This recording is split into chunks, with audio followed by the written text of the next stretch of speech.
What's going on, everybody? It's your boy, Coach Smook, and your boy, Coach J. Coach Sean here tonight with the Alabama football coaches. Monday night with the quarterback with the coaches here on Bama Football on YouTube. We appreciate you all for pulling up, man. As you come in, make sure you run the likes up. Make sure you're subscribing if you're not a subscriber, man. We want to blow this show up tonight. We're going to dive right into it, get into the post-game reactions from the Arkansas victory at home by our Crimson Tide, and also look forward going into this Tennessee game, third Saturday in October. Y'all already know, rivalry week. This is get back week. We're going to dive into it. And as I said before, we got my boys, man. Coach Jay, how you feeling, bro? I'm not feeling that well. Back to back, kind of games between my teams of no offense, combined 34 points. So hopefully we can get that fixed and we can get that changed around with. But no, I'm just for the most part, still glad that we got the streak going and we still have a chance to the playoffs. We got the next couple games is literally going to determine our season. It's going to determine our season. So hopefully we can get it right. Right, man. Hey, appreciate you for being here, Coach Jay. Roll Tide. Coach Sean, how you feeling, man? Tell everybody how you feeling today, man. How we feeling today? I'm feeling good, man. I'm feeling good. Major, as always, I'm a pessimist by nature, and the truth is in the details. Yes. I got hella concerns as usual. You know what I mean? Especially since these two games are coming up. Not so much concerns, but hopes and wishes that we get things fixed and get back on the right track as far as dominating our opponent and not letting them breathe. Facts, man. And I'm right there with you guys, man. Just initial reaction. I'm glad we got the win. Not satisfied how we got it. This is a different time of the season for me. So y'all may say I'm flipping. Nah, it's not flipping. I just gave these guys 6 weeks. I asked for a good 4 to 5 competitive games from this team for us to be able to establish our identity. And I see us trending in that direction, but at this point in the season, we should have it. It shouldn't be no more trending. It should be for sure who we are, where we need to be a consistent, effective, productive offense. And our defense is showing up. Just waiting for that offense to finally, bring it all together because the tools are there. It's about putting it all together. So as we get into it tonight, again, we're going to interact with our chat. We want y'all to come in, comment, let us know how you feeling. Shout out to Brent Shepard from Montgomery. I'm guessing it's Montgomery, Alabama. Shout out to Gumptown, Roll Tide from Montgomery. Brent Shepard said he's not at work. Roll Tide to our guy Mitch is in the chat, man. Appreciate your service, man. A veteran in the chat. Daniel Presley, Roll Tide. Travis Panu, a sports podcast, Roll Tide. Gelato's in the building. D Black. Everybody showing up, man. Katrina Blackman, my homie from Twitter. Shout out to you, sis. Chat. Y'all come in and run it up, man. We're going to go ahead and jump into it. Final reactions post-game. We're going to start with Coach Sean, man. Let's talk about just our final reactions in regards to this Alabama-Arkansas game. And tonight, we're not going to spend too much time on the past game because it's a lot we need to talk about going into this Tennessee game. It's a lot of good. It's a lot of bad, but there's some good, too, that we want to highlight as a panel that we want you all to look forward to seeing that could possibly just allow this team to look a lot better. So, Coach Sean, coming from Arkansas game, man, final reactions. Tell us how you feeling, what you saw, things that you need to be fixed, and then going forward, what you feel, man. Shout out TRV Sports Podcast. What up, bro? You already know.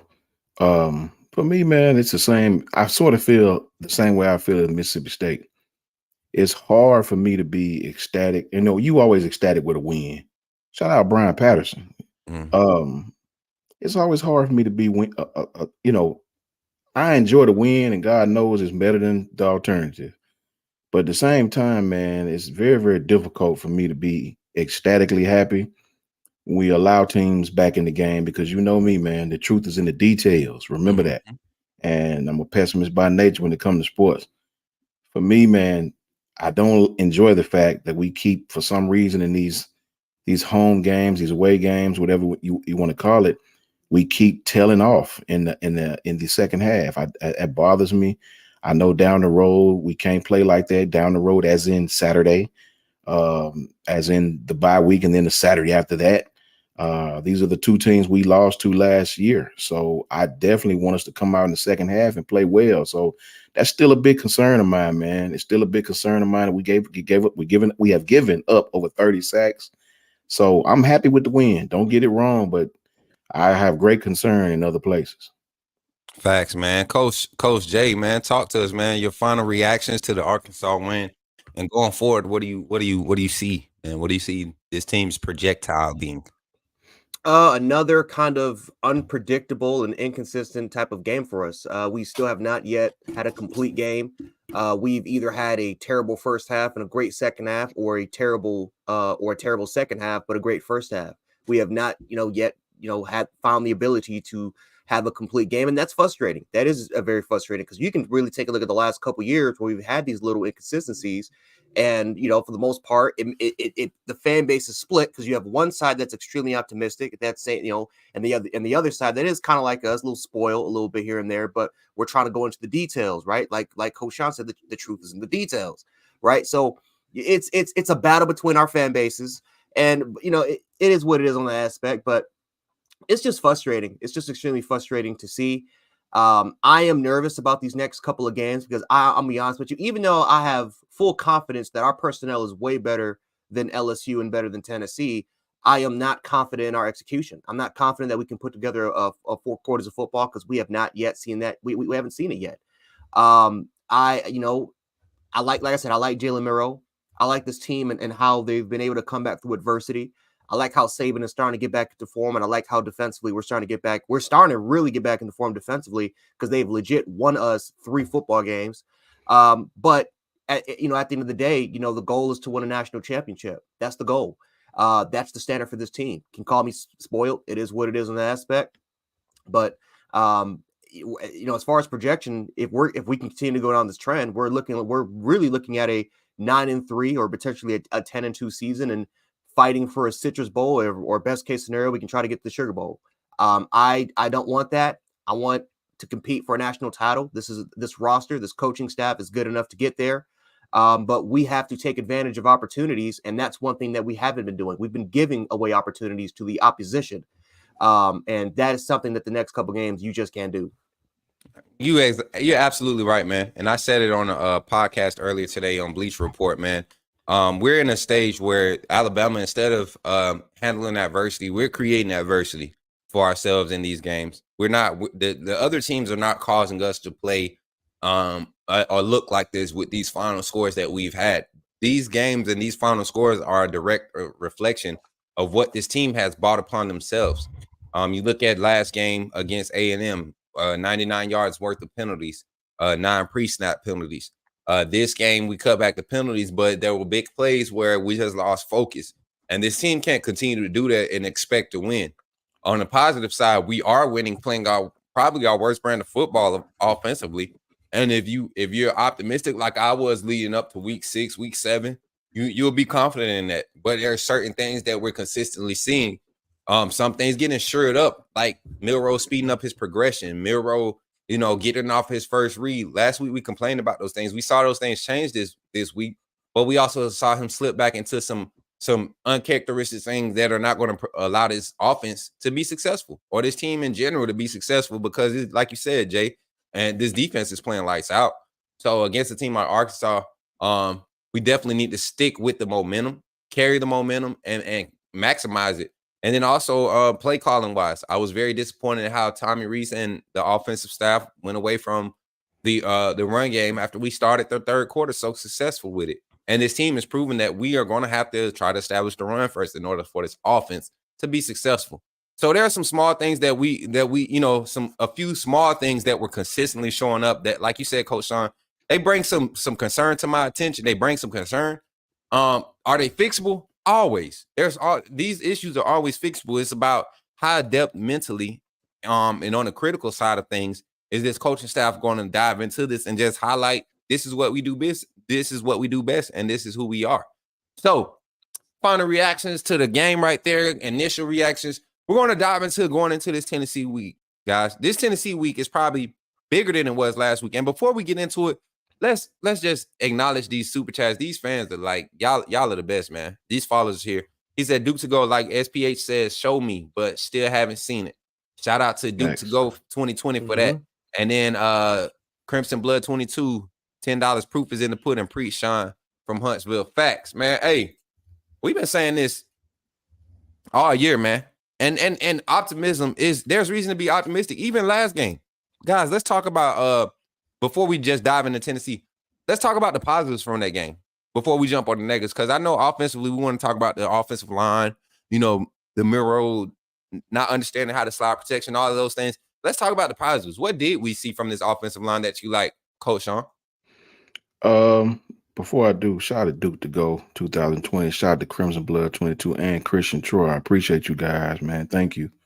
What I saw from the offense that I did like is I like them in the running game as far as a hat on a hat, as far as the physicality coming off the line of scrimmage. We just didn't stick with it long enough. While Caden struggles in the pass game a lot, run blocking is not a problem for that young man.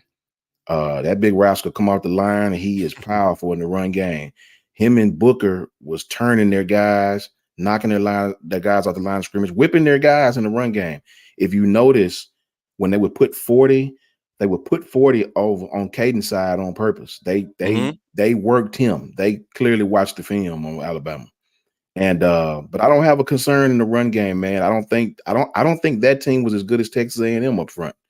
I don't think by far they wouldn't. I don't think Tennessee is as good as Texas A&M up front. So the positives are I like where we're at in the run game if we just stick to our identity and not try to stray away from it. And obviously, how can you say you don't like some without mentioning that defense? I like our defense, but I do have a concern about our offense putting them in a bad position Saturday. Right. And as always, is what this season has been consistent of. We've been able to narrowly escape doing that, putting the defense in bad positions for the past two and a half games, I'll say. But against a team like Tennessee, who's unsure about their quarterback play, they're riding Joe Milton, but he's not Hendon Hooker. They're not confident in giving him the same type of play calling, but they will ride him. They will allow him to be a football player, with their play calling style. And so, does that present concerns? Not necessarily from our defensive performance standpoint, but just for how many times we're going to put our defense in positions to where they have to stop this guy extra time or extra 2 times. Like, we can't afford that this game because he'll make a big play like KJ Jefferson did last game. And a lot of people were giving our defense crap. Coach Jay, talk about our defensive performance in Arkansas and what gives you confidence about this defense. What positives do you see with this defense coming out of this game, going into Tennessee? What do you see our advantages being just initially coming off of this reaction of the Arkansas win? I thought it was good. I don't think it was as great as we've seen it before. Obviously, and it's not their fault. I'm not going to blame Alabama's defense for giving 14 points. You could blame Jalen Key for the penalty because you can make an argument that kind of started the ignition for Arkansas in order for them to get it going because we had them off the field and we had the momentum still our way. But it was Alabama's offense that kept giving opportunities to Arkansas in order for them to eventually find a weakness. And it wasn't even, for the most part, it was just broken plays and screens to the perimeters. That was literally their only, like I said, they had a couple plays here and there that worked. That was just, that was just really, really good execution and just good play calling, good play design by their offensive coordinator. But for the most part, it was just some freakish plays that happened. And it's going to happen. This is college football. And KJ Jefferson is a monster. Physically, he's a big dude, man. 240 plus, strong arm, mobile. 252. He's a heavyweight. So, Joe Milton for the most part is not going to present us that much. Look at it. Joe Milton has one of, in my opinion, the strongest arm I've ever seen in my life. From watching it from a football standpoint, he has the strongest arm I've ever seen in my life. He can launch it from 90 yards plus without flat-footed, without any sort of help at all. But the reason why I'm so confident in Alabama's defense is because he has the exact same issues that Jalen Miro does, and that's struggling with intermediate throws 10 yards beyond. He struggles with that. His best asset is his deep ball, and that's something that I think we can be that I'm confident with. But just kind of going back to the Arkansas game, I just think that for the most part defensively, we did the best we could. We obviously Terrion Arnold, he had to play star, and Trey Amos had to play as a boundary. I think Terrion he's an outside corner. That's where you want him to play. That's where you want him physical with. Malachi Moore was kind of more of a game time decision. Hopefully we'll see what happens. Hopefully he can be back next week. But if he's not, close to 100%. Maybe you kind of rest him because Terrion didn't do bad. I thought Terrion was physical. He made plays here and there, especially in the run game. Trey Amos also didn't do as bad as well, but obviously you can tell that Bama's defense is way better if you have Kool-Aid and Terrion as your boundary guys. But no, overall wise, I thought the defense did really, really well. I thought once again we were able to apply pressure from all angles. Tim Keenan once again was a pivotal asset as far as interior pass rush goes. I saw Timothy Smith go out there and make plays. I think Otis had a couple disruptive moments. It was just to a point where you had a guy that, again, as far as containment goes, they just did a great job. He just did a great job of breaking contain and just continue to make plays when needed to. So this was a good effort by our defense. Again, I'm tired of this offense putting this defense in bad situations time in and time and again. That's something that I'm just really tired of. And again, against a team like Tennessee, you cannot afford to do that. You just can't do it. And I'm not really afraid of their passing game. It's their rushing game. And I know what type of game this could be if Alabama's defense continues to be out there for a very extremely long time. You could see a situation where Bama's defense does get tired. Tennessee's offensive line continues to weigh down, and that's how they win the game. And that's something that I am nervous about heading into this week. For sure. Hey, shout out to our guy, Adam Lamparello, for the $20 super chat. He says he has a question for the panel, and we're going to hit it real quick, guys. Hey, guys, I've seen Mac, Bryce, Tua, Jalen, Jake Coker, and AJ play, and they were great QBs. Milroe, in his third year in the program, is still struggling. Why do you think this is the case? I want to go last. And shout out to you for Adam for the $20 super chat. We appreciate you. Coach Sean, you can take this one first, bro. All right, shout out Adam, man. We thank you so much. For me, it's just simple. In playing quarterback as a position, it's not like D tackle where you can sub in and sub out. It's not like receiver where there's multiple guys on the field at one time. Quarterback, you got to wait your turn, and Jalen is just inexperienced, man. It doesn't matter how long he's been in the program if he hadn't had ample playing time. I mean, when you look at this guy, he's one of the youngest starting quarterbacks as far as experience goes in our entire league in the SEC. He just hadn't had the reps, man. You got to remember when Tua and all these guys came in, Tua went in one of the most high pressure situations that you could ever ask a kid to play in. And he rode that mountain into the next season. Jalen just hadn't had the reps. He hadn't had the reps to really perfect his craft at all. And I think that's what you're seeing every Saturday.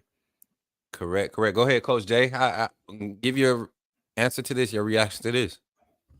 Well, I mean, when you look at every single quarterback that came through, especially look at the last 4 to 5 years, these guys were in the best possible situations you could afford, except for Bryce, which was more of a year 2, year 3 thing when he had to deal with, unfortunately, he had to deal with Bill O'Brien. But when you take a look at Mac Jones had Brian Daboll, who's one of the best offensive minds in football. He had Steve Sarkisian. To work with. Mike Loxley, 3 great offensive minds that he had to work with. Look at the personnel that they work with. Some of the best lines in Alabama history. Some of the best receiving core we've had in school history. Thanks. Bryce Young did it with his freshman year with Steve Sarkisian, but Bryce again had to work with Bill O'Brien. But at least he had J-Mo and John Mechie for 1 year, and you saw what happened with them.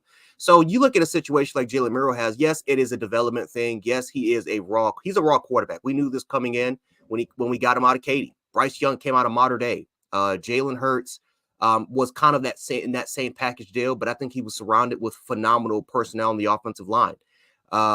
Tua Tagovailoa was a 5-star quarterback. We knew that Tua had possessed the skill. Mac Jones had years, and I mean years of time to wait and learn behind great quarterbacks and great personnel. Every single quarterback had really, really good situations as freshman guys or leading into their year 2s, or they were just pre-developed early. Jalen Milroe never had that opportunity. So we got to be again, it is what it is. We don't have a quarterback right now. Ty Simpson's inexperience. We saw what happens with Buckner. It is what it is. Jalen Milroe is the guy. Unfortunately, he's raw. But I have seen development. I have seen things that Jalen Milroe has improved upon compared to last year. It's just not to the rate that I think Bama fans want it to be, because you can clearly see that this team it's talented. It's ready for a national title.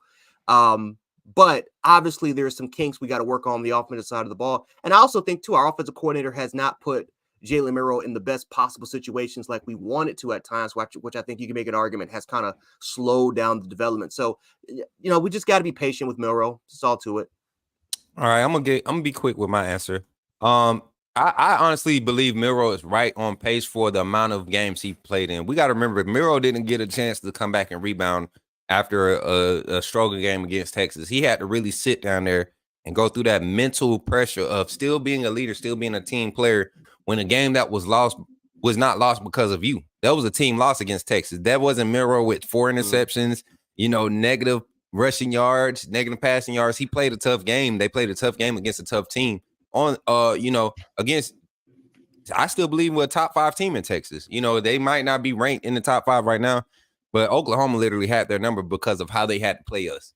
They used that film that we gave them and our defense was able to do, and our young defense was able to create fits for Texas up until that end of the third or fourth quarter.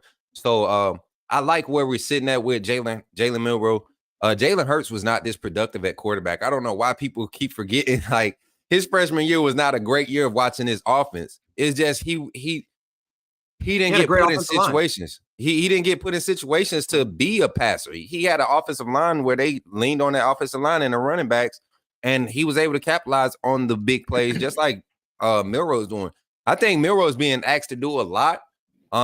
It was shown in that Texas game. He was asked to do a lot. They've slowed it down. They're trying to gradually feed him things in a progressive state to where they know later down the road you're going to have to be able to do this effectively, like the intermediate crossers, his intermediate outside the hashes passes are great. It's the stuff that's coming in front of his face, and I don't know how that's the hardest part for him. That's usually the easiest thing for most athletic quarterbacks. What's coming across your face is usually the easiest pass. So it's a work in progress with Milroe. Do I believe he can get there? Yes. Do I believe the Tommy Rees can continue to adjust the play calling? He started off doing it this last game. I want him to continue to see him doing it, so this offense can just continue to mesh and gel. And that's really what we're literally one adjustment from being an effective, consistent offense. And we're going to dive into that. Going against Tennessee, I like Tommy Rees against this Tennessee team. The way they dial up pressures, we know the pressures are coming. We saw Tommy Rees combat the pressure early in this Arkansas game. Going into this game, Coach Jay, do you see Tommy Rees having the ability to expose some of the weaknesses on defense? And before you talk about the ability, what are some of the weaknesses you see on this defense, this Tennessee defense? Name 2 weaknesses you see on this Tennessee defense that Tommy Rees should be able to expose with the personnel and the play calling style that he uses. I don't think their secondary is as strong as what people are giving it credit for. I think their defensive line is better. And that's actually impressive because of the defensive line personnel that they lost. But I think defensive line, I think linebacking matchups you can win, especially Jason McKellen. You can use him out the backfield, Rodale out the backfield. But their secondary is not really strong in my personal opinion. You go back and watch the Florida game and just watch some of the things that they were able to expose. I think run defending wise, even though that they're solid, they're also not really as strong. You can take advantage of that. I think Bama has the size advantage. I think Alabama has the speed factor. And I think that for the most part, I don't think that there's a corner on this team that against our best receiver, Jermaine Burton, is going, that is going to particularly win these particular matchups. So I think that for the most part, our slot can win. I think Jermaine Burton on the outside, you can definitely win as well. You can run a lot of play action. I think Tennessee is going to be in a very similar situation where I think they're going to crowd the box. They're going to make it a priority to stop Jalen Milroe and to stop this running attack first. But I think the biggest question I think I have for Tommy Rees is when Tennessee makes adjustments, which they will make. They're going to make adjustments very similar to what Arkansas did in that second half. When they start to kind of stop following the motion and they say, you know what, let's just read Jalen Milroe's eyes and let's just play back and see what happens. Jalen Milroe struggled. So it's going to be an interesting game, but I even though Tennessee, like I said, their defense it's competent. It's a pretty damn good defense. Maybe not as good as A&M. Definitely don't have the talent like an A&M, but they are disciplined. I will give Tennessee that. They are disciplined and they are very, very quick to adjust. So again, Alabama can win these battles. They don't have a corner that can cover any of our guys. I think their linebackers are not as fast. They're not as fluid. I don't think they're as good as the run as to expect. Their edge rushers, though, are good. But if you run at them, for the most part, they're not that really good at defending the run. It's more of those cases where you can run at the strength. You can dominate. So there's advantages that we can take that we can take. It's just all about time we can dial it up. Right. Coach Sean, same thing, same question, man. Hit a key mismatch or a key I guess you could say a key mismatch that our offense presents for this defense going into this Tennessee game with Tommy Reese at the play calling. Explain what you see happening in this game, what we should be able to expose.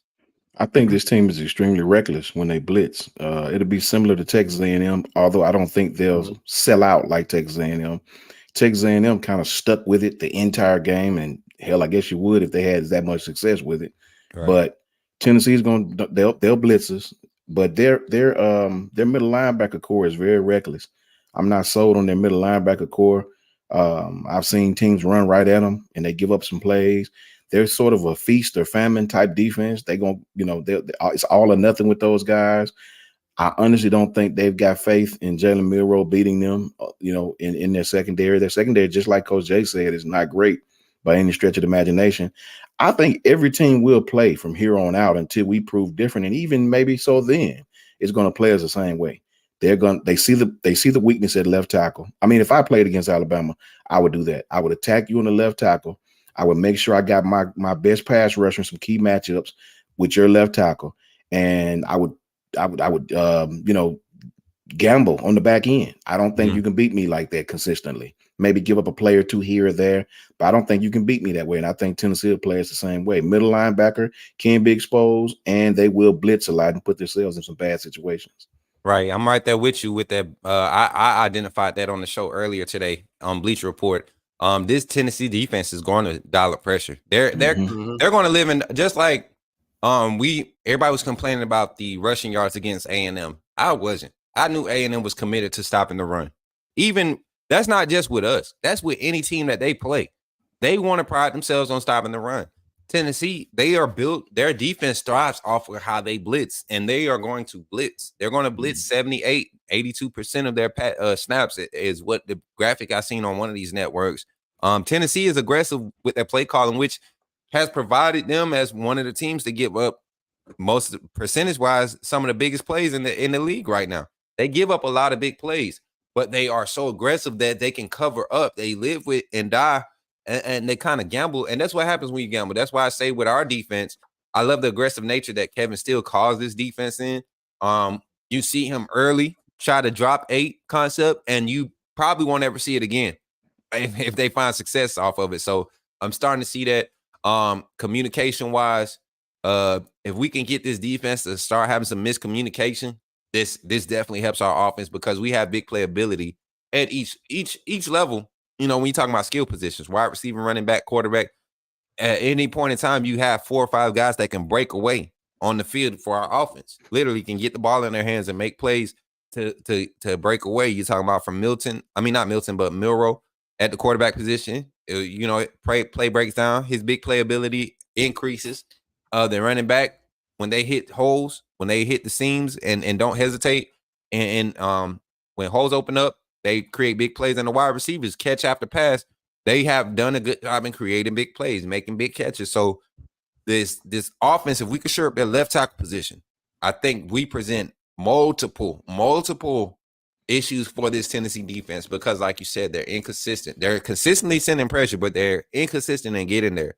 And with our team, I think we can possibly benefit from it. And it all starts with the play caller with Tommy Reese.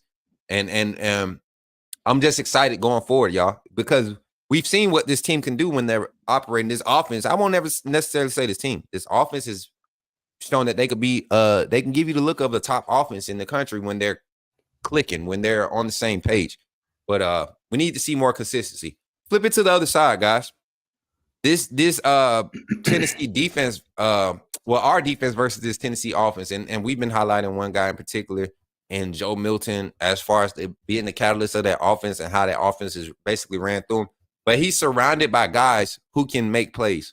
Coach Sean, you want to take this one and just highlight some of the adversity this offense is going to could possibly present our defense? Sure. First, Adam Perillo, as far as Miro being slightly injured, I think at this point, everybody got some type of bumps, bruises, some type of ailments. And Polo, you're 100% correct. Far as Tennessee's offense go, those guys, without a shadow of a doubt, I think Tennessee leads the SEC in rushing, if I'm not mistaken. I think they're the top rushing team in our league, if I'm not mistaken. I know for a fact yards per game. Yep. Yeah. So those guys are going to run the ball. They're going to run the ball. They're not going to be afraid of our defense. They're going to come out and they're going to try to run the ball. When they pass the ball, you better believe they're going to try those wide splits. I mean, they want to make it so the safety can't get over and help the corner. They want the corner to be on an island by himself. Those guys will split their wide receivers way out, man, way out, trying to create space. Just like last year. Man. We had a time trying to defend Jalen Hyatt. And they'll try to do the same thing. They'll probably try to pick on Caleb Downs since he's a young guy. Their offense is it's sort of feast or famine with them as well. And the young man Milton, he's very reminiscent of Jalen Milroe. Accuracy problems sometimes, but what puts fear in my heart a little bit with that guy is we play a lot of man. So we don't have sound coverage. He'll bust our head for a 70-yard bomb if we're not careful. So we really need to get to him. We really need our front four, front five, front seven, with whatever we choose to blitz on that play or stunt or twist or whatever the case may be. We have to get pressure on this guy. So their offense will try to, they'll go for the big play. They take a lot of shots downfield, a lot of vertical shots downfield, probably more than anybody I've seen. They go vertical a lot. 3rd and 2, they still chunking that thing downfield. So I have my concerns with that team. They'll run the ball, and the wide splits is a part of their offense. Right. And like you said, last year, Pete Golden had a hard time scheming against those splits. Mm-hmm. Just putting guys in the wrong alignment. Our leverage was horrible as far as the secondary. This like you said, this Tennessee offense is sneaky because a lot of people look at their struggles. I look at what they do great. And like you said, that's run the ball. And the reason they're able to run the ball is because Joe Milton can really be a running back for their offense. He's a strong runner. He's not an indecisive runner. Once he's committed to running, we can expect him to run. And for that reason, I think that presents a problem for us because if we're going to play Trez Marshall as much as we've been playing him, we kind of limit ourselves as far as containment and what type of blitzes we send. Now, one thing I will say, Trezman Marshall in the blitz packages is very effective. He's very effective, but anytime we leave him in space to make decisions, he gets exposed. And if we're going to do that, at least have Campbell out there. I love Campbell's reaction time. I love the spell reps that Blackshire's getting in that inside. I want to see. We're going to need more coverage, spy, strength, inside linebackers to play this game. Because I believe this defensive front can keep Milroe's eyes from being downfield. They will have opportunity to create a push. Our defense versus their offense is going to be an interesting matchup. I feel like whoever can establish momentum early is who will be able to take the game. And this is all going to be established in the trenches. Coach Jay, what problems does this Tennessee offense present for our defense, man? No, they're very versatile, man. I mean, like I said, I'm sorry. What problems do we present for this Tennessee offense? Our defense present for this Tennessee offense. I'm sorry. I think it's our D line. Let's give credit where credit is. I mean, Tennessee's offensive line, I did not think it was going to be as good or as effective in the run game, especially after losing Darnell Wright. They lost a couple other linemen, but primarily losing Darnell Wright, that was a tough blow. But no, they're averaging 6.9 yards per carry. Each and every single one of the running backs are averaging over 6 yards. Small, Wright. I mean, those one of the best rushing duos in the country. One's big and very physical runner. The other one's kind of more of a lightning rod. He's extremely quick and he can hit the hole. It can be extremely explosive. But I think our defensive line. This is a game where where I think a Tim Keenan, a Jaheim Otis, and I think Trezor Marshall could make an impact in the run game because that's his run capability and his ability to also blitz is exactly what I think could be needed for this. Now, of course, the main concern is, of course, the fact that the fact that they do split you out, and for the most part, it's going to be hard to kind of cover ground. And Trezman just doesn't have the range like a Jahad Campbell does. But as far as can we stop the run? Can we play great on the play great on the edge? Can we penetrate? That's exactly what we can do. We got the size to definitely match up. I think we have the quality to definitely match up. And I think, and again, A&M provided even problems on the interior for Tennessee for a little bit. It took them a while for them to get going a little bit in the run game. Now, once A&M's offense was pretty much limited and they just kept giving them mistakes, what happened? Eventually, A&M's defense tired out and all of a sudden those split wideouts, which by the way, when it can get going, it makes that run game even more lethal because you just don't have the players that can come inside and try to help you around with the run game. The Terrion Arnold, the Malachi Moores, the Kool-Aids can't help you that much in the run game when they're split all the way out. So when you do not want this running game to get going, and last year they had 238 rushing yards against us, right? People will talk about how they were able to throw the ball. Well, they were able to throw the ball because we were a mess. We couldn't defend the run, we couldn't defend the pass, and it opened up so many opportunities and so many holes for Hyatt to get those 4 touchdowns and almost 300 yards of receiving. So this is going to be one of those games where you have got to limit the run game. You got to limit the run game here. Joe Milton, again, he's not as good as Hooker. He's inconsistent as all heck as far as those intermediate throws, but he can launch it. He can definitely launch it. Them not having Brew McCoy as far as that big slot, even though he doesn't have the speed, his size, and his presence and his matchup wise, that's a miss. They're going to miss Brew McCoy, but they do have Squirrel.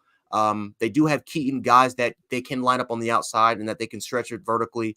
But our run game, I think our defensive line, our run game, and I think our endurance can definitely help us out. I think those games where Alabama's defense had to carry, that they had to be the ones to step up. This is going to be one of those games where you need it. You need all of it, because this could be a possibility where if Alabama's offense decide to give the ball up a little bit, you cannot keep, you can't afford to do that against Tennessee, man. You just can't, because they definitely have the pieces and the scheme and the play caller and the play designs to make it just a frustrating night for our defense. Correct. And I'm gonna take the Bama goggles off for a second. When I look at this matchup and I look at Joe Milton versus what our secondary can do and what our secondary has been doing progressively better on a week-to-week basis, I really feel like that's where the key to the matchup is. The key to us stopping this offense. When Joe Milton, when they decide to drop him back in the traditional pass, and I'm not talking about RPO because they do that very well also. They do the RPO, quick pass game.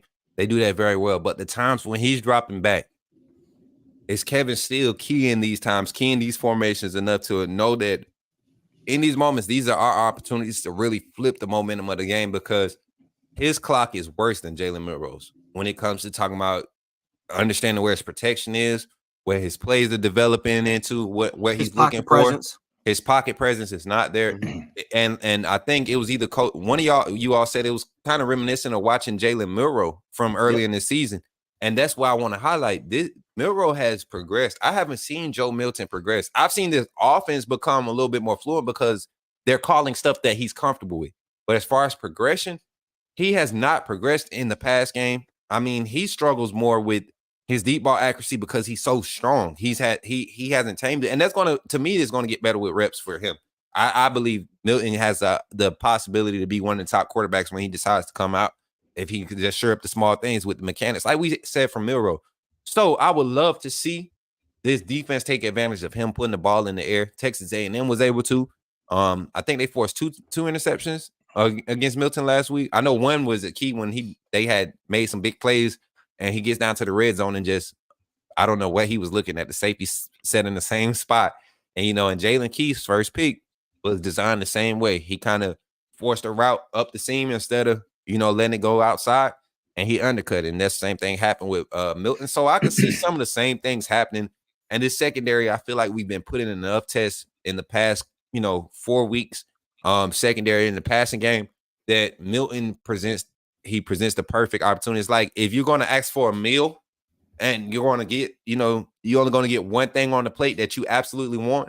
Milton at quarterback this week, with the way our defensive front is thriving and emerging, Milton at quarterback is probably the best case scenario for us when we talk about what the rest of the league has to offer. And then also in preparation for Jaden Daniels coming into town with that LSU offense. Coach Sean, you said before the show you had a question for the chat, man, and it was a good question. I want you to go ahead and ask your question, and I'm going to put it up on the screen as you discuss and give your take on your question. We'll start responding to some of the people in the chat. So go ahead and ask away, brother. The question I had that I wanted to ask the guys in the chat, the guys and gals in the chat is, but before I ask, I would ask you, we got to take our crimson glasses off just for a minute and be honest with ourselves.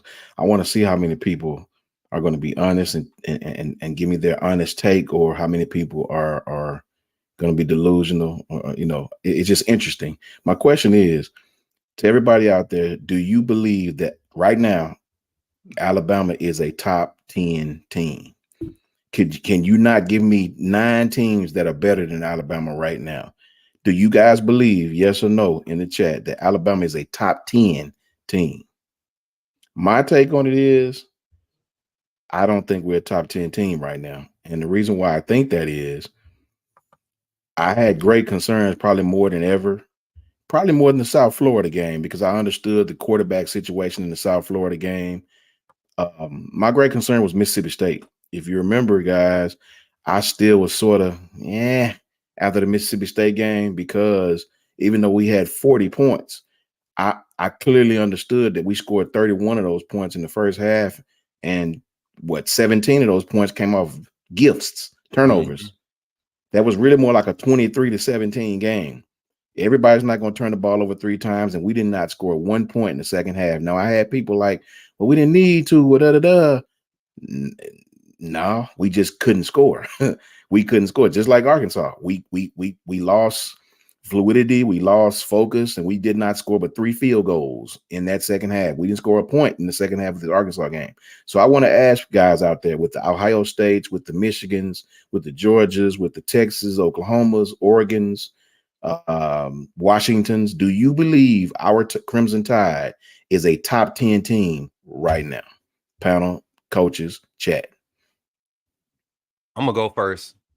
Do I feel like Alabama could beat North Carolina, Oregon, Texas if we saw them again, Penn State, Washington, Florida State? I'm not going to say Oklahoma. Oklahoma, to me, is probably the second or third most complete team.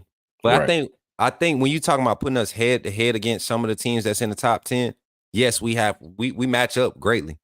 Do we go in and handle them? I don't know, because this team, I feel like we've played down to our competition level. I feel like every week when we should have, like Mississippi State game, that was probably the last game where we had a decisive win. And like you said, that was a defensive-led game. That was a decisive win. But could we present the same energy against high-power offense in Oregon and Ohio State and Oklahoma and Washington? Like, it's teams like that I would want to see what the mentality is. And this weekend, I believe, is an opportunity for us to see that. We saw this team come out and show up against Mississippi State on the road. We saw the magnitude that the type of pressure that was behind that game, and the type of doubt that was coming into them from, doubting this team before that game. So we saw some positive things. My thing would be, what team shows up? But right now, to this point in the season, to answer your question, no goggles on, every team up until this point that's in front of us has shown up and they've handled business. I mean, even Texas with their loss, they beat us. Oregon with their loss, this Michael Penix and Washington team, them guys look crazy good on offense. Their defense may not be there. They definitely not, I won't say the best. They just have a system that just works fluent for them. It's like you don't ever see those guys uncomfortable. Polk, McMillan, and Dunzier, all 2 of those dudes are going to be first-round picks, man. I'm telling you. But the thing is, they're not the only team with 2 first-round picks at wide receiver and running back. You get what I'm saying? Like, it's a lot of future first-round picks across the league right now stacked on a lot of offenses. The difference right now is who you got calling the plays in that box. That's the difference right now. And right now, we're suffering from having an inexperienced play caller in our box, because like we've been saying all year, you give Steve Sarkisian or Lane Kiffin what we have on the offensive side right now, with the weaknesses at left tackle, we're not seeing 30 sacks this season. We probably see Jalen Milroe's pass attempts go up because of how much of the quick pass game, quick screen game we're running, pre-snap motion, RPO. We probably see more pass attempts, not necessarily resulting in big pass numbers, but we're going to see more pass attempts. But yeah, to answer your question, Coach Sean, every team in front of us right now to this point has looked better and more complete than us. Even in their flaws. Their flaws have not been displayed on a consistent level, as high of a level as Alabama has. And this week we have to clean it up if we want to get 7-6, after a win this game. Go ahead, Coach Jay. So I don't think we're a top 10 team, but I'm going to say this. Our defense is top 5. They play like a top 5 team. Our offense plays like Connecticut. Like we're too inconsistent. I think from a philosophical standpoint, we're still trying to figure out exactly what type of team we are. I think quarterback Miller, he's still trying to develop and still trying to go and really trying to go through his strengths. We're still trying to figure out our offensive line. We don't know who we want to start at the offensive. I think we're getting a much better idea. I think Jaden Roberts should be starting now, and then left tackle. At this point, you just got to ride with Proctor. Because I just don't, because they both have inexperience, him and Pritchett, but I just think Proctor has higher upside and he's better in the run game, which I think we should be leaning a little bit more towards. Maybe we can change and help out Proctor here and there. But I think for the most part, he's a valuable asset in the running game, and that's something that you just lean towards and try to boost his confidence up. You have to. But, I mean, this is a statement I made week 2 against Texas. Like, there is no reason why we shouldn't be trying to eliminate the effectiveness of talented defensive fronts. There's no reason why we shouldn't be leaning on these guys. There's no reason why we shouldn't be trying to run power run game. Even if it's slow and methodical, lean on it because we're built for power run. We have 3 offensive linemen over 350 pounds. I don't care how athletic you are, how strong you are, moving 350 pounds, trying to get it out of space or kick it back to stand and keep another 280 plus pound or 270 pound man from getting to somebody behind you who's mobile, and it's hard to do on a high level at a consistent basis when you don't have the experience. And that's what we're seeing from Pritchett and Proctor. They don't have that experience and the gate to say, all right, exert energy here, boom, boom. Let me be decisive here. Let me be instinctive here. Let me cue this push here. Like, Proctor tried to do some last minute push stuff in that pass pro. He just was getting manhandled. And then Pritchett, we said it last behind, in the green room. That one move, it was like Jackson didn't care what the play call was. When he lined up over on that left tackle, he used one move. And he was able to get to the quarterback, 3 times by Landon Jackson by himself? Yeah.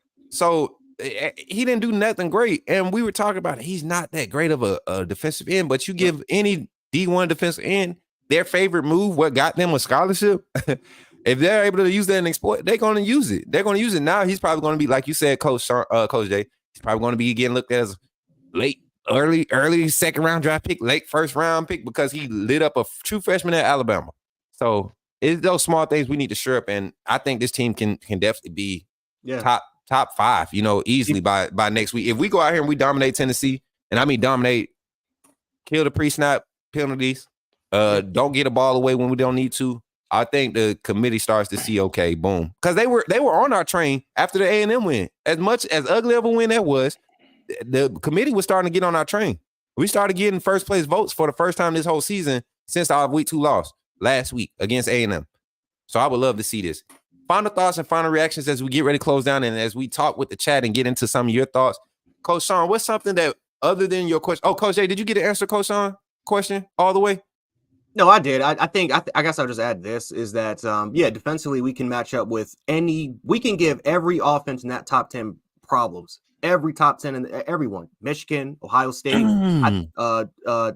everybody. But I like this question.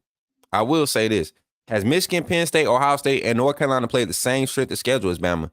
Have they faced the Texas or Ole Miss yet? If they had played those teams, would they be undefeated? Honestly, I hate transitive property. I hate transitive property in football because my thing is when you have the matchup, you need to handle the matchup like you have the matchup. We didn't handle our matchups like we had the matchup. You get what I'm saying? Arkansas, I don't feel like we should have beat Arkansas by 3. I feel like that Arkansas game should have been my prediction. 38-13, 41-13, somewhere around the area. Because those in the game, the opportunities were presented for us to put those numbers up. Respond to this, would you, Coach Sean? I saw the look in the eye. He had the church look, he talking? I mean, I keep it real, man. The truth is in the details. What schedule are you talking about? We played Ole Miss in Texas. What Texas A&M is terrible. Arkansas is terrible. I mean, what schedule are you talking about, brother? I mean, no, they probably hadn't played that good of. Miami is on the same level as Texas A&M. Hell, they beat Texas A&M. I mean, what schedule? We struggle with Texas A&M. They're not good. We struggle with Arkansas. They're not good. I mean, what are y'all talking about, bro? Like, let's just be honest here, man. I see Justin Summerall, Oregon and Washington couldn't handle the SEC. In any other year, I would agree with you, Justin. Not this year, man. Not this year, brother. And it ain't there's just not a strong us. conference. Like there's not that definitive number one. There's not this year. They may have 3-4 teams that I don't want to play right now. I just me personally. I don't want to play Washington. I don't want to play Oregon. I don't want to play none of those guys. We can't even get Arkansas up out of there. You know what I mean? Arkansas is 2-4. Like, this Arkansas team, we know Arkansas has just been a bad. They've been placed in a horrible situation being in the Western Division of the SEC.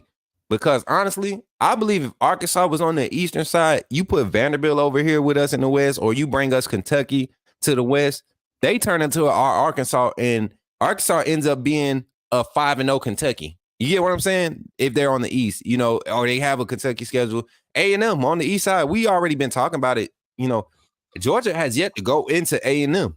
Why is that? Everybody knows the first 5 games of the season, A&M looks like a playoff contender.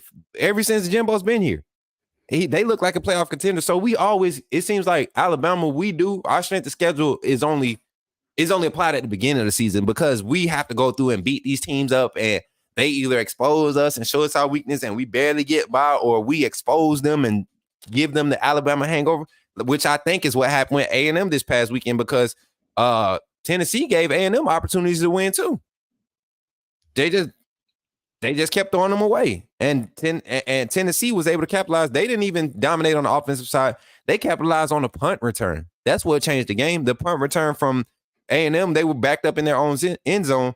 The punter catching the punt half a yard off of the back of the end zone line. So I won't say A&M isn't good, man. They just, when they lost Wagner and Johnson came out there, they were hyped. They were overhyped about Max Johnson, and I told him I wasn't impressed. It's an internal issue too. It's an internal issue what's going on with that program. They have all the tools it needs to win a national title. It's the coaching staff. I think yes, losing their quarterback is a big issue. It's really, if they don't fire him by the end of this year, then you know it is what it is. I guess that's a national. That's LSU with Les Miles. Right. That's LSU with Les Miles, basically. You know, the sad part about it, Coach J, is the fact that they can't, if they fire Jimbo, Texas rich, Texas got money, oil money good and all that stuff.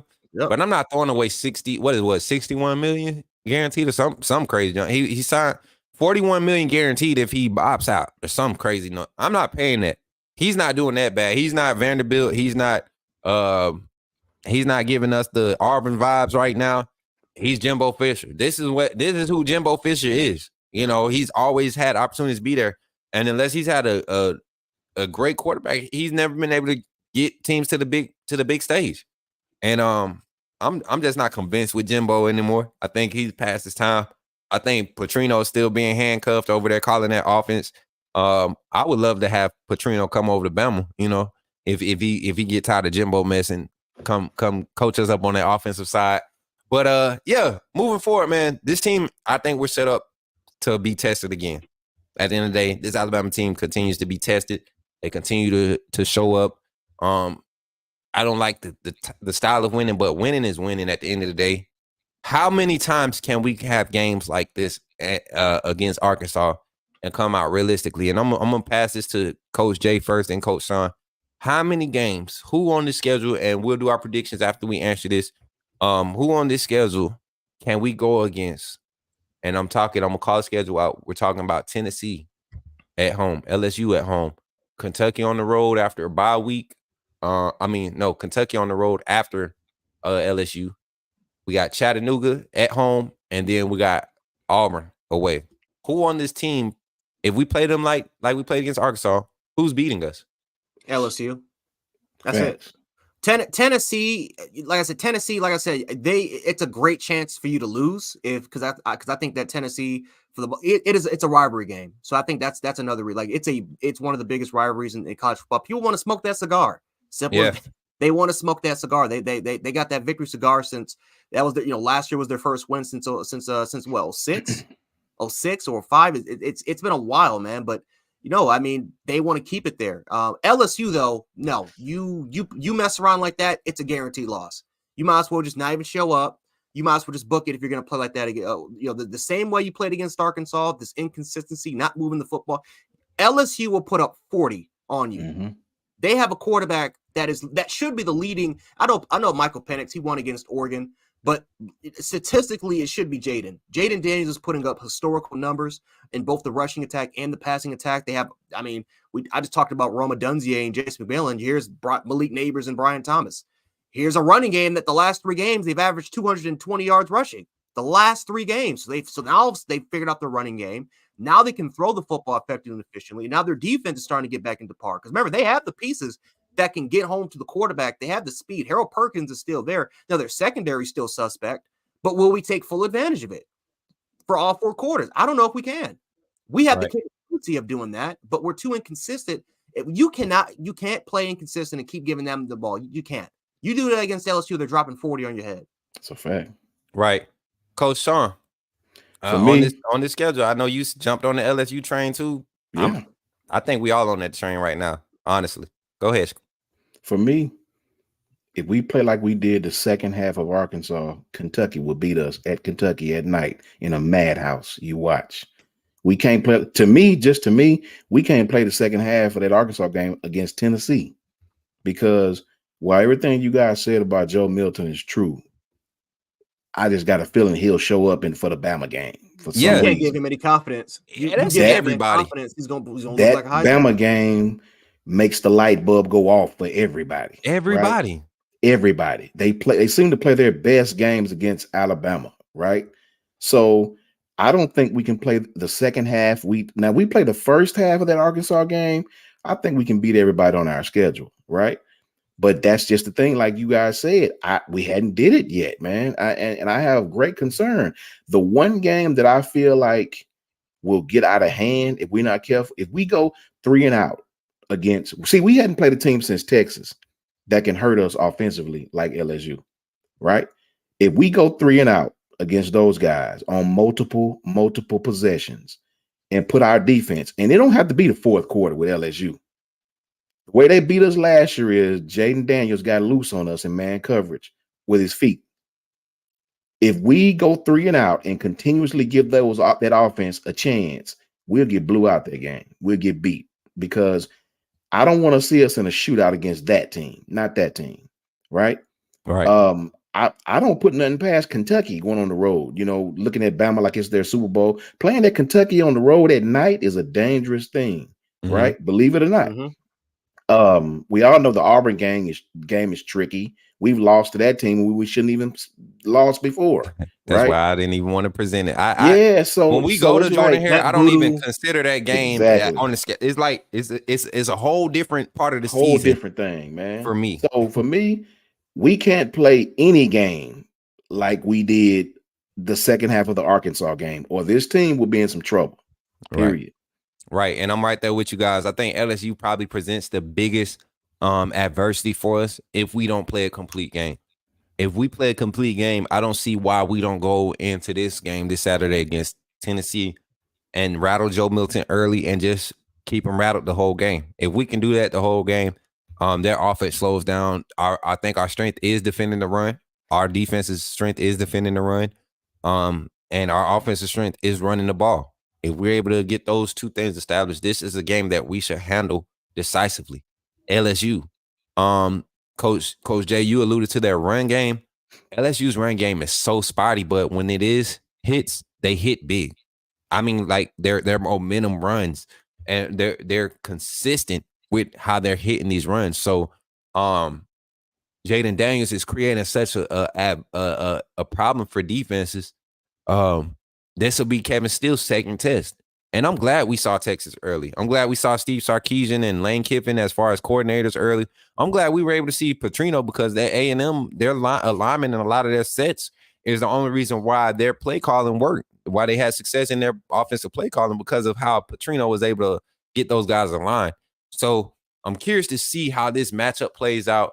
But going forward, if the Alabama team that won against Arkansas shows up, and I want y'all to look at something else too. Arkansas has played everybody close.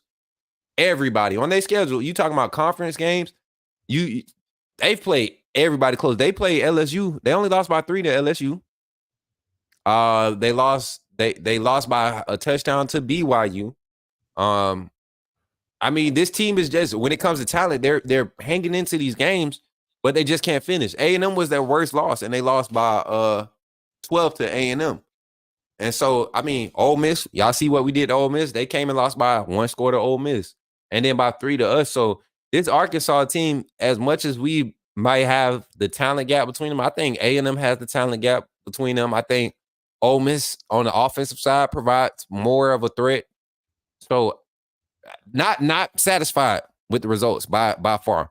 But to see how this Arkansas team is consistently in games, it's no surprise that they were able to play us like this while we were still trying to figure out our identity. This week, we can't be figuring anything out. It has to show up, and we can't let that orange crap have no type of place in our presence this week, y'all, this weekend. That ugly burnt orange, oh my God. Yeah, man, that's what I was about to go. Let me say this, Coach Moot.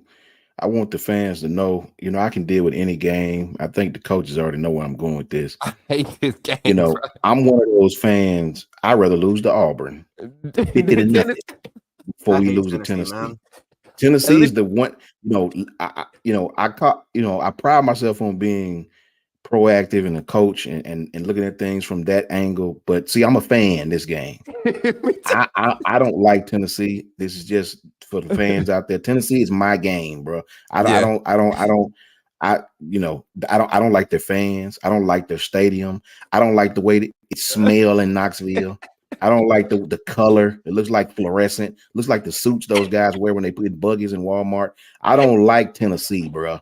I'm sorry. I don't like the fact how they acted after they tore the goal down and went to the damn river or wherever they went or whatever they done. It's just disgusting to me. I don't like Tennessee. This is the one game that hurt me so bad last year. I had to go outside and take deep breaths. You know what I mean? So for me, I don't want to lose this game ever again in the history of life. I don't smoke cigarettes, but last year after this game, bro.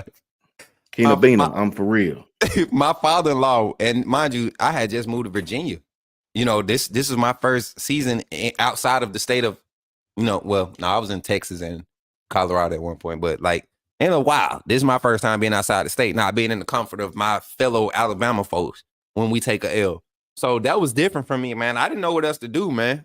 I had to smoke a cigarette because there was no way we should have lost that game.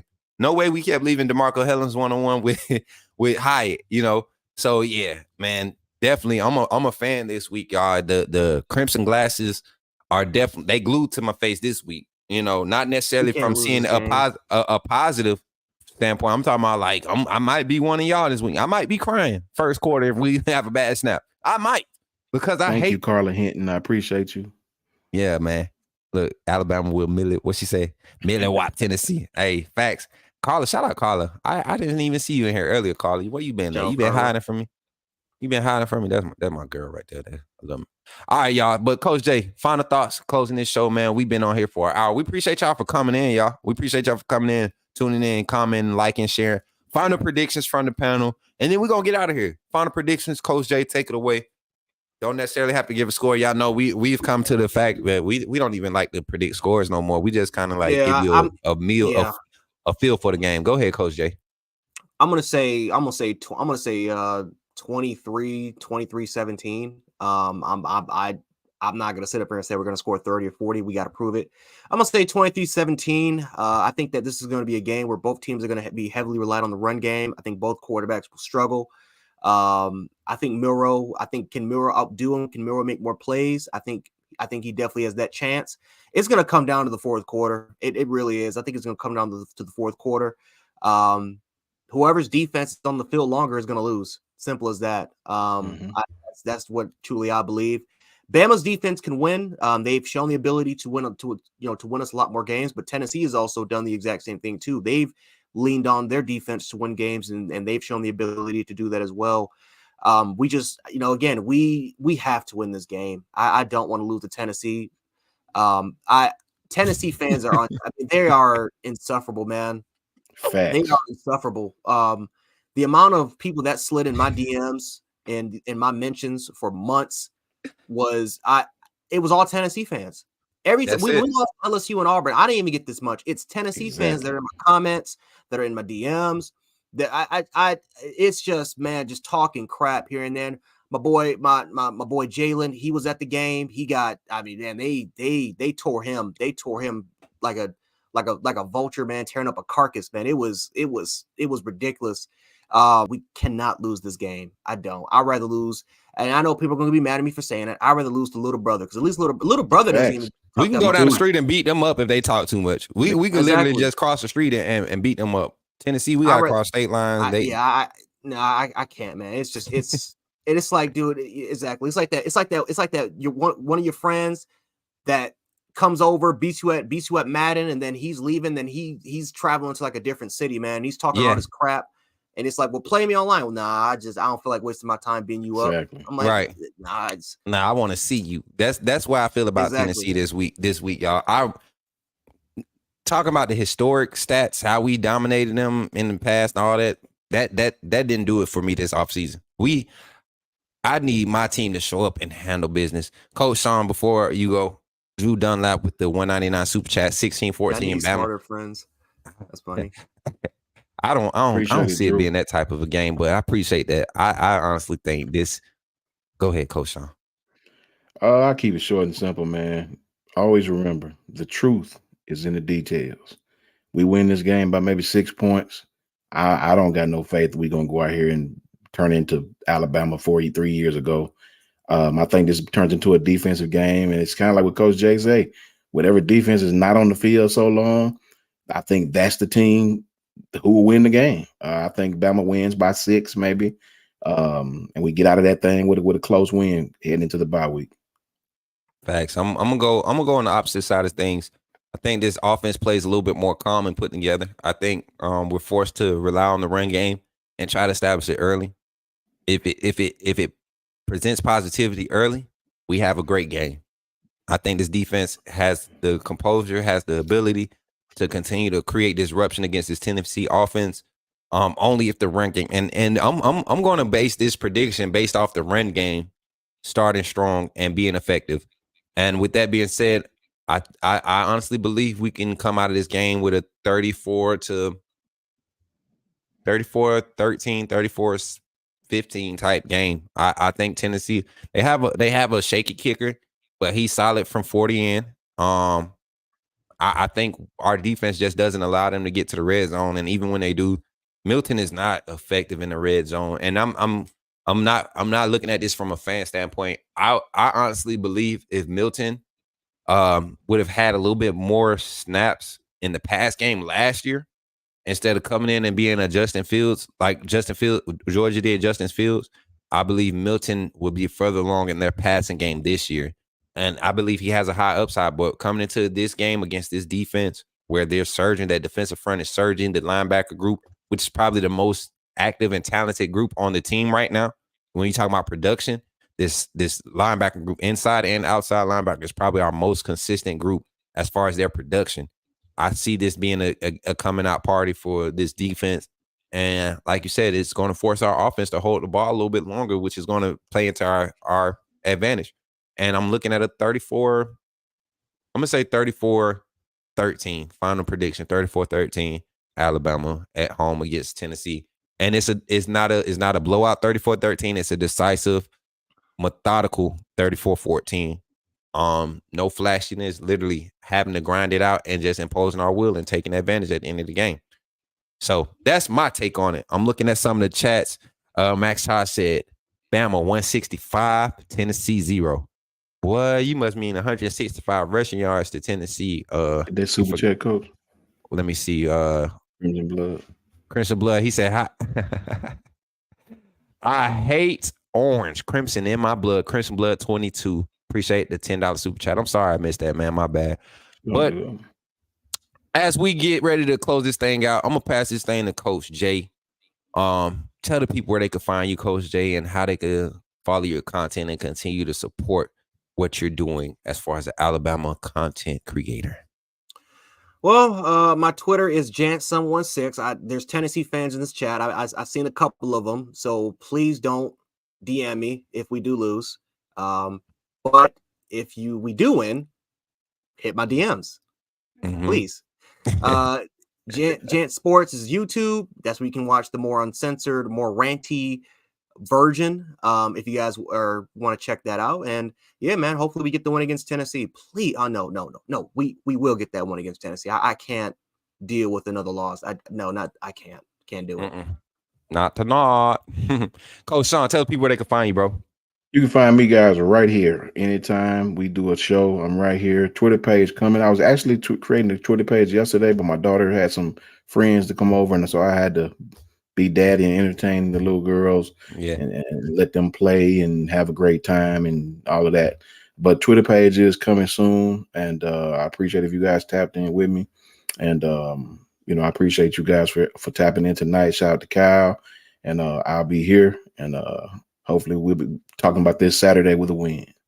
For sure. And as you all know, yours truly, Coach Smook, on every platform, man. The content is picking up heavily. You definitely can continue to show up here to see us here on Monday Night Quarterback. You can also catch me on Tuesdays, Wednesdays, and Fridays on the Bama Standard. Doing content on those sides here on the YouTube side. And then on every other platform is Coach Smook. You can see the content there. You can see what we're doing. Also, Bleacher Report is taking off. We've actually been asked to come and do another month of coverage for the Alabama sports. So I'll definitely be looking to get some of the other panelists on over there on the Bleacher Report side. Bleacher Report is doing something special. I don't know if the people in the chat have downloaded that app, but Bleacher Report is doing some special stuff when it comes to sports fans and what they want as far as their news and their takes when it comes to sports in general. College football is just picking up on that app, and I think a lot of you all, the way you all talk, if we can go over to Bleacher Report and start building up that Alabama community, it is definitely an experiment. It is definitely an experiment, but something that's been popping off for Coach Smook and the Alabama Football Nation. And I'm going to ask for y'all support personally. This is something that I'm trying to do, not just for myself, but for the Alabama Football Nation. There aren't any content creators who are doing what Alabama is doing as far as content creation when it comes to this simulation football. A lot of you have came through and watched the live shows when I do the NCAA revamp simulations. Guys, it is a fun time. It is a great time. Pull up Friday nights. Follow my Twitter. Follow my all my socials to get the updated information. It's a good time. I plan on having these two guys on. We got our schedules are kind of conflicting this month, but I know for probably an Iron Bowl, I'm probably gonna have these two guys on calling plays for us, and that's something I don't believe y'all want to miss. Coach Sean calling offense, Coach Jay calling defense. That's gonna be a fun show. So definitely tune in, continue to support. We appreciate you all for running the likes up, sharing the stream. Don't forget, if you super chatting, remember this is direct donations to this channel to continue to help us grow. But your comments, your likes, and your shares are more important. This is how we get the word out. So we definitely appreciate y'all. And with that being said, I think we out of here, guys. Roll Tide. Roll Tide. Roll Tide. Roll Tide. Much love, chat. See y'all next week. Well, actually, see y'all for the post game show this Saturday after our win over Tennessee. And I'm claiming a win. Everybody, we out, man. Roll Tide. Spinning with